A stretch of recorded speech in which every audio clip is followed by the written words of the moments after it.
السلام عليكم، أهلا بكم. الزمالك يفجر مفاجأة نارية بشأن رحيل مدرب الفريق بعد غضب الجماهير، وموعد مباراة الزمالك أمام بروكسي، والزمالك يستقر على بديل أحمد فتوح ويفاجئ حمزة المسلوسي. في البداية ما تنسوش تعملوا لايك للفيديو واشتراك في القناة ليصلكم كل جديد.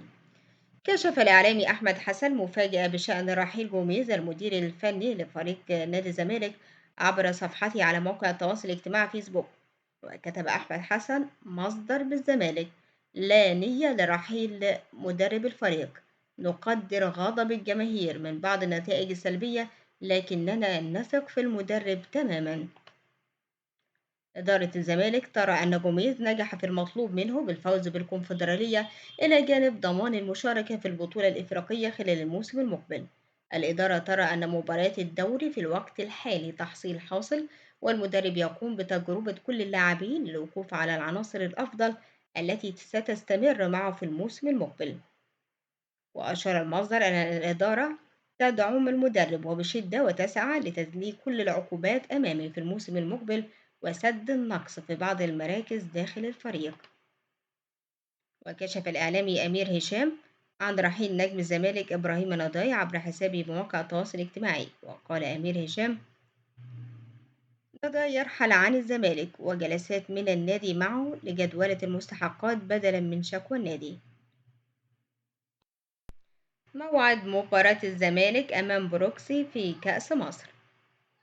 تقام مباراة الزمالك وبروكسي في كأس مصر غدا الخميس في تمام الساعة 8 مساء على استاد القاهرة الدولي ضمن مباريات دوري 32 لبطولة كأس مصر. تذاع مباراة عبر قنوات أون تايم سبورت، وبالتحديد قناة أون تايم سبورت 1 الناقل الحصري للبطولة، ويسبقها استوديو تحليلي يضم كوكبة من نجوم الكرة المصرية.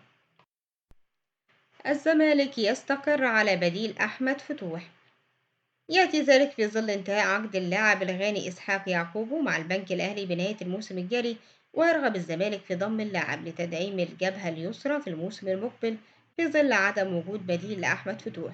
وفتح الزمالك في وقت سابق باب مفاوضات مع الكاميروني أنجويم الظهير الأيسر لمودرن سبورت لضمه، إلا أن المفاوضات لم تكتمل.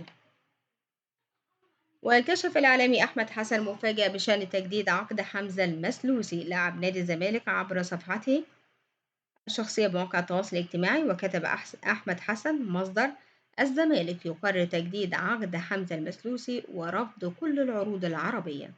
وكان قد أشار محمد سلامة وكيل التونسي حمزة المسلوسي إلى تعلق الدولي الجزائري بنادي الزمالك وجماهيره منذ تواجده في النام عام 2019.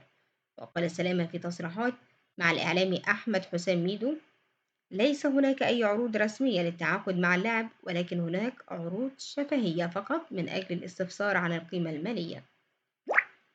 حمزة المسلوسي يفكر على المستوى الرياضي والمشروع الذي سيقدمه له النادي، والنادي السعودي الذي يتنافس معنا ليس من الأندية الكبرى في الدوري السعودي، ولا ينافس في البطولة القارية عكس الزمالك الذي يتواجد دائما في البطولات القارية وينافس على جميع البطولات.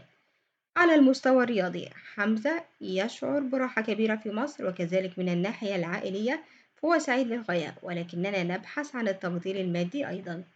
في النهاية ما تنسوش تعملوا لايك للفيديو واشتراك في القناة، والسلام عليكم.